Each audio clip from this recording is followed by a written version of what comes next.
Celulares desligados. Por favor, o seu nome completo. Fábio Henrique Rodrigues de Assis. O senhor é brasileiro? Sim. Sua profissão? Eu sou médico ortopedista, médico do trabalho e médico perito. O seu endereço, por gentileza?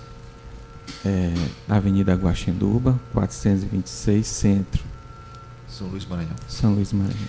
Doutor Fábio, o senhor pode, para fins de registro, declarar a sua especialidade e a sua experiência na área, por gentileza? Eu sou médico ortopedista há 23 anos, né? Médico do trabalho há 15 anos e médico perito judicial há 5 anos. O senhor tem experiência em perícia judicial? Sim, muita. Muita. O senhor tem formação em perícia judicial? Sim, sou Essa formado. formação seria da onde, doutor?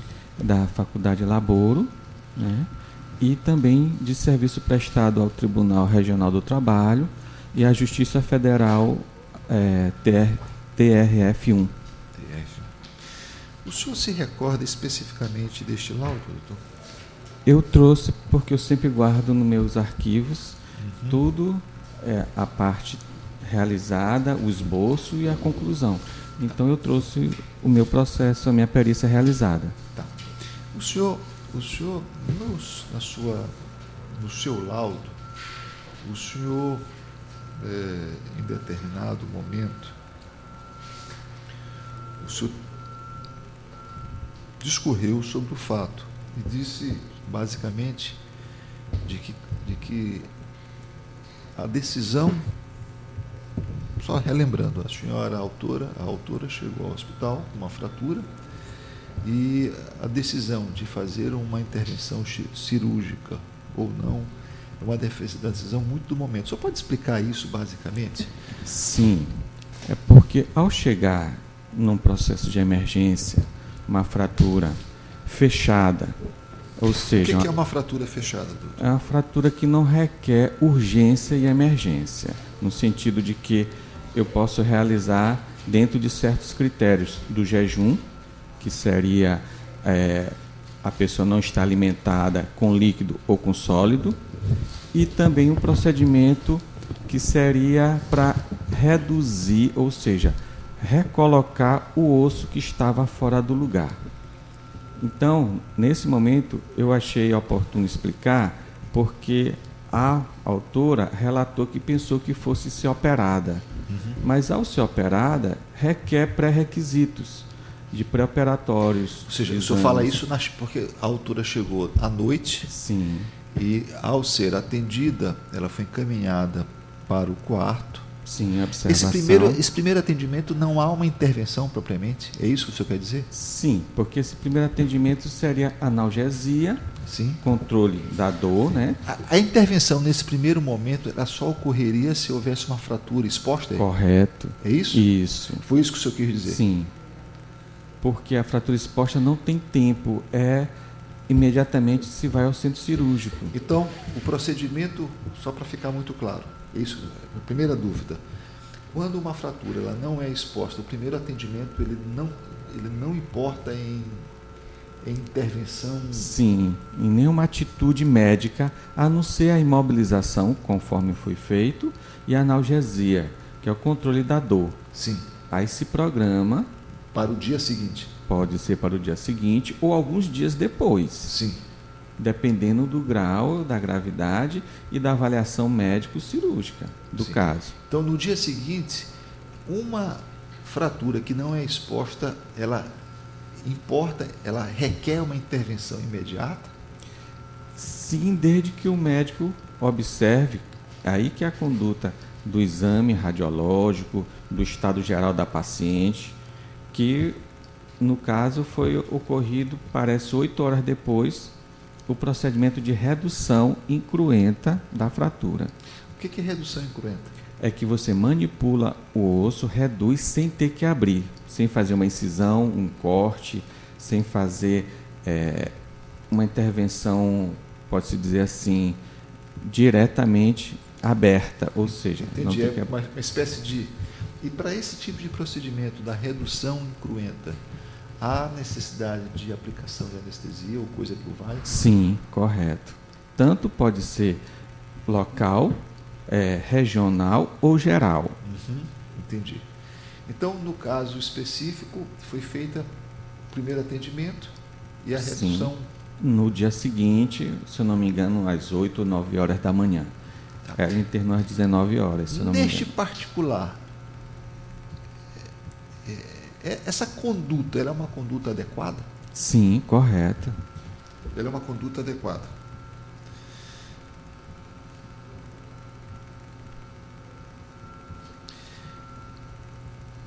No caso específico da autora, pelo que consta, ela chegou no caso, chegou numa situação de emergência. Sim. Foi feita a imobilização e a analgesia, e no dia seguinte foi feita o procedimento ortopédico. Até aí, o senhor consegue detectar alguma falha? Não, não há falhas. Em regra, essa definição de fazer uma intervenção, uma redução incruenta ou uma cirurgia, o que determina uma ou outra medida? Foi a questão que nós abordamos anteriormente. Uma fratura exposta, sangrando, um paciente em choque hipovolêmico ou com osso exposto, com risco de infecção, é imediato. Sim. Mas uma fratura fechada que não tem contaminação, não tem risco de infecção, eu posso programar dentro do padrão da segurança. Ou seja, eu interviria no dia seguinte, no dia com mais estabilidade da paciente, do controle da dor, das condições que eu poderia ter uma ajuda de um assistente ou de um colega que possa me dar maior segurança, discutir o caso com outro colega. Perfeito. Então, a intervenção cirúrgica nesse segundo momento não era, na verdade, a escolha entre fazer uma redução incruenta ou uma intervenção cirúrgica é uma decisão de momento. Sim. Perfeito. Colocado isso, né, o senhor, em determinado momento do seu laudo, o senhor disse que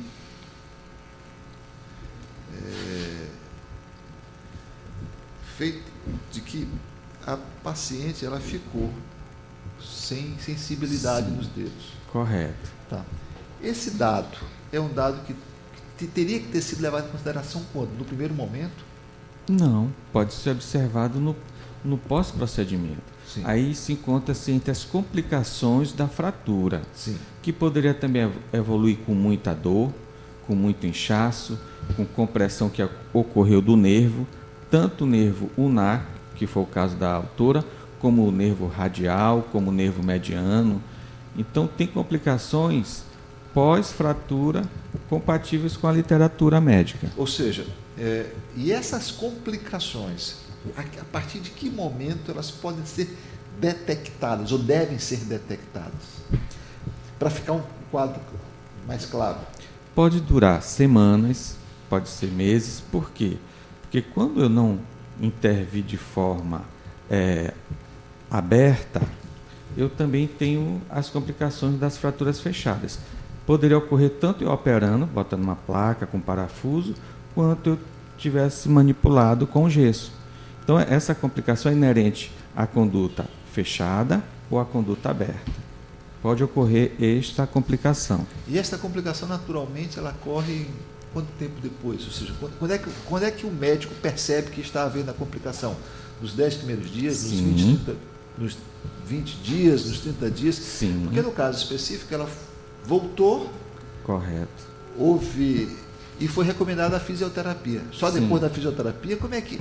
O que eu quero saber, o que é importante definir, qual é o padrão que deve ser utilizado.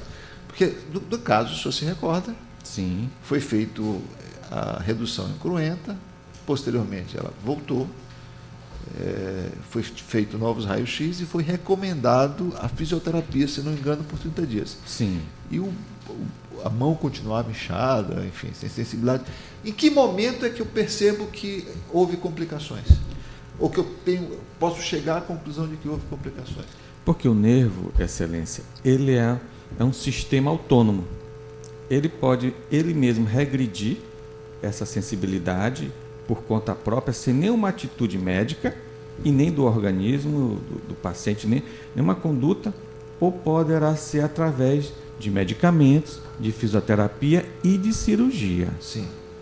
Então, o médico ele vai ter que ter essa paciência de aguardar a hora de intervir, porque pode ser que esse sintoma regrida com a fisioterapia, regrida com um medicamento chamado neuromodulador, ou regrida com a cirurgia, que for o caso da autora. Então, havendo uma fratura, há necessidade de aguardar para saber qual o procedimento adotado pelos... É isso que você está querendo dizer? Sim, porque todas as fraturas em si, elas têm um grau de complexidade, que eu posso dizer que ela pode evoluir bem ou não, e o médico, no decorrer desse tratamento, ele pode mudar a sua conduta.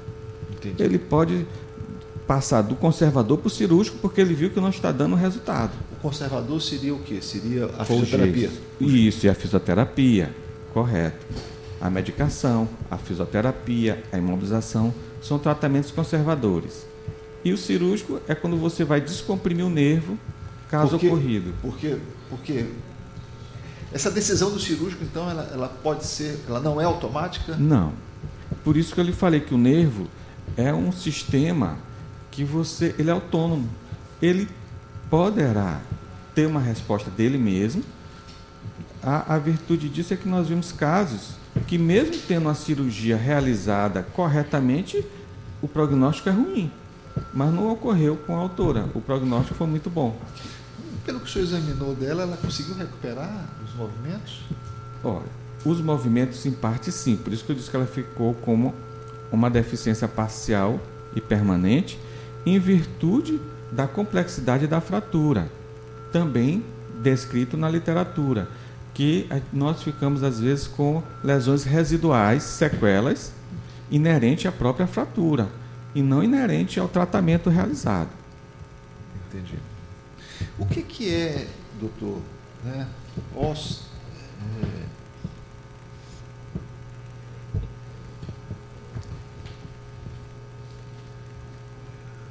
osteopenia?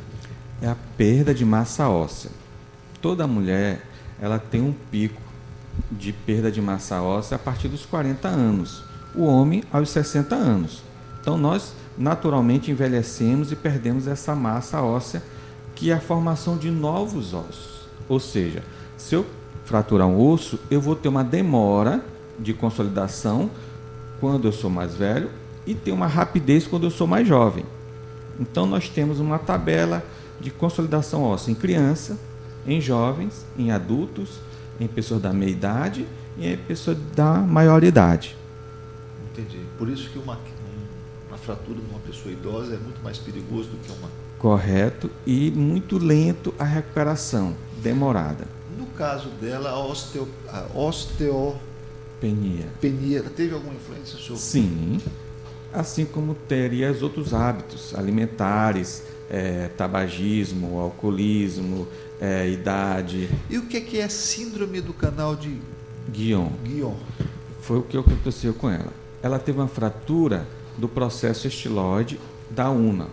Esse osso, ao quebrar... Qual? Una, o que é? Esse osso pequeno que fica na lateral. Esse é una? É. Tá. Então esse osso deslocou. Quando ele deslocou, ele comprimiu o nervo que passa na lateral desse osso. Sim. E, naturalmente, é um osso que a gente não dá muito valor numa fixação. A gente dá mais valor na fratura do rádio. E ficou esse fragmento ósseo comprimindo o nervo. Mas foi uma falha? Da fratura, ela fez isso. A fratura conseguiu deslocar do lugar natural que existia e comprimir o nervo. Sim. Causando essa neuropraxia, que é essa dor sensitiva e motora do nervo ulnar, que poderia ocorrer também em outros nervos que nós temos ao lado. Uma pergunta. Essa eu entendi agora. A cirurgia, então, foi para correção desse? Sim, para liberação do nervo. Isso poderia ter sido detectado de imediato? Não, porque, como eu lhe falei, poderia ter evoluído com muita dor, uma dor muito severa, poderia ter evoluído com uma dor suportável ou uma dor incomodativa. E aí evoluiu para uma investigação, que ela realizou um exame chamado eletroneuromiografia, que constatou que havia essa compressão desse nervo. E o colega cirurgião, o segundo, fez simplesmente essa cirurgia de descomprimir o nervo. Ou seja, na verdade, o tratamento em si da fratura não foi tocada. Não foi tocado? Não. A cirurgia foi feita para descomprimir o nervo da complicação da fratura.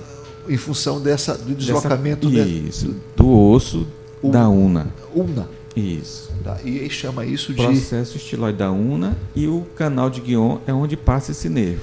Então, o senhor quer me dizer então que não houve contradição no seu laudo, porque no seu laudo, inclusive o relator na apelação, ele disse que houve uma certa contradição.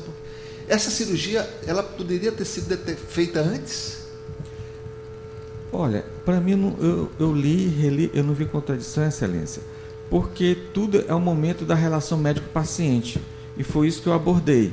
Entendi. O que aconteceu?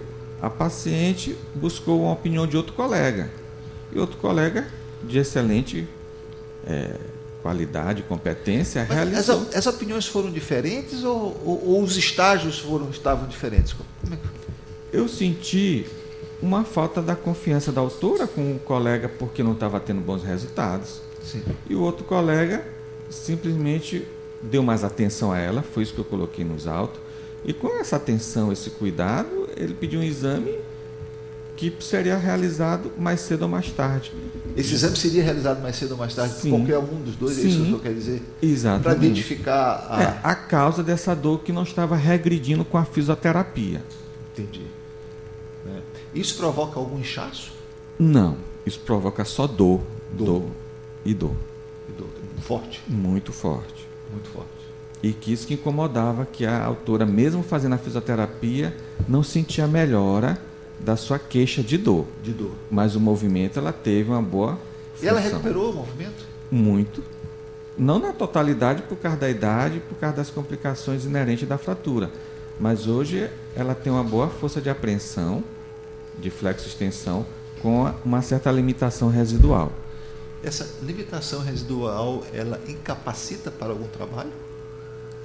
Isso eu coloquei também nos autos, que seria, na idade dela e a profissão, a profissiografia dela, poderia sim dar um direito a um auxílio-doença, uma incapacidade, uma invalidez, uma aposentadoria. Parcial? Sim, parcial. Mas para a minha atividade, por exemplo, ela não é capaz? Não, para a vida pessoal não, para se vestir, para colocar um sutiã, para a vida diária, para carregar uma sacola de até 5 quilos, para subir no ônibus, atividades de cunho de lazer social. Não. Agora o profissional, que eu não me lembro da profissiografia dela, eu não sei a profissão. Dependendo do tipo de profissão, poderia ou não influenciar isso? Sim. Entendi. Ou seja, para a vida normal, não? Não. Entendi.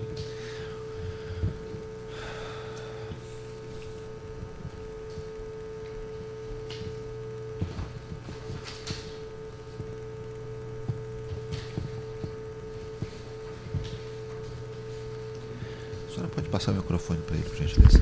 Doutor, o senhor teria perguntas? Por gentileza, o senhor pode fazê-las, tá? Okay. Na medida do possível, as mais objetivas possível. Doutor, teria necessidade da autora ser internada se foi realizada apenas uma imobilização? Sim, porque era à noite, né?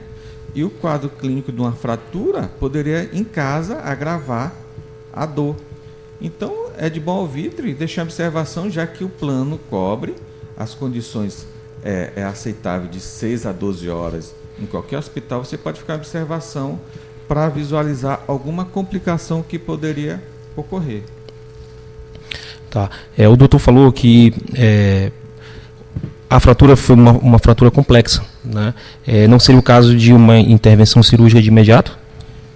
Não, porque não havia um pré-operatório adequado, um risco cirúrgico, uma avaliação cardiológica, não havia a solicitação de material de fixação, porque nós sabemos que para uma cirurgia, mesmo de emergência, tem uma cotação de material através do plano de saúde. eu solicito e o plano de saúde requer alguns pré-requisitos para uma cirurgia de grande porte. Risco cirúrgico, eletrocardiograma, avaliação cardiológica, exames pré-operatório.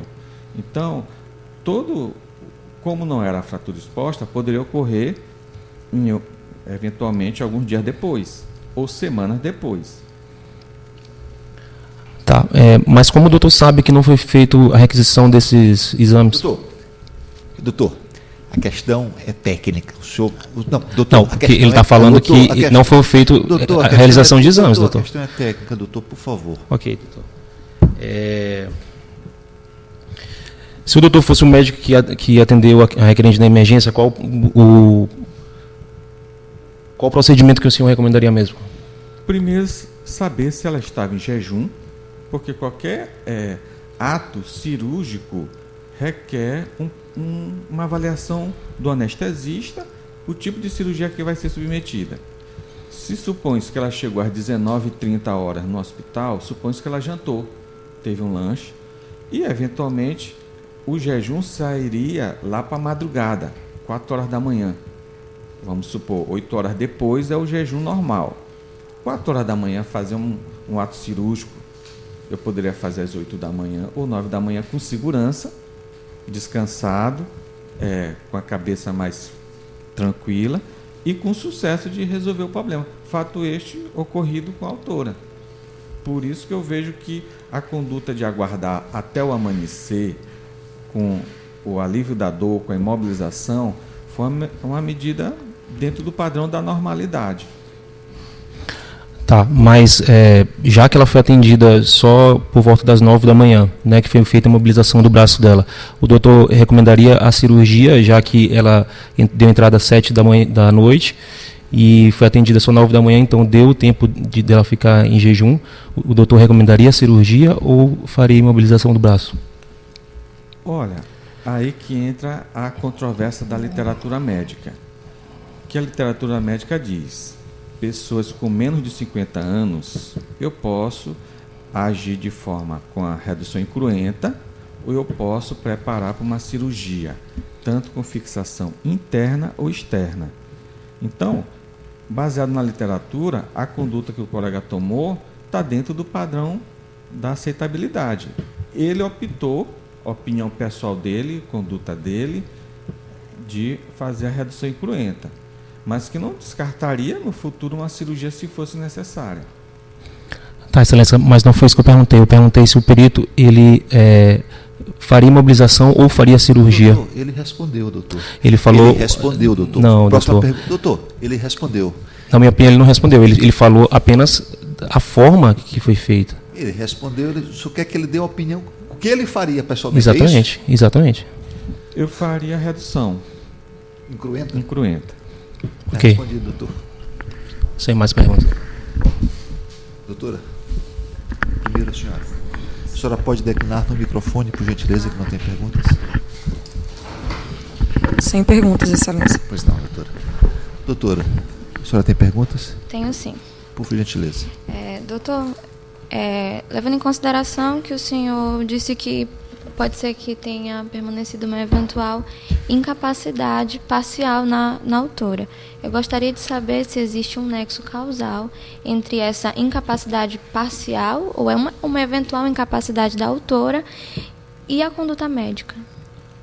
Olha, a complicação de qualquer fratura sempre vai ter das mais variadas, a nível vascular, neurológico, a nível ósseo, a nível estético.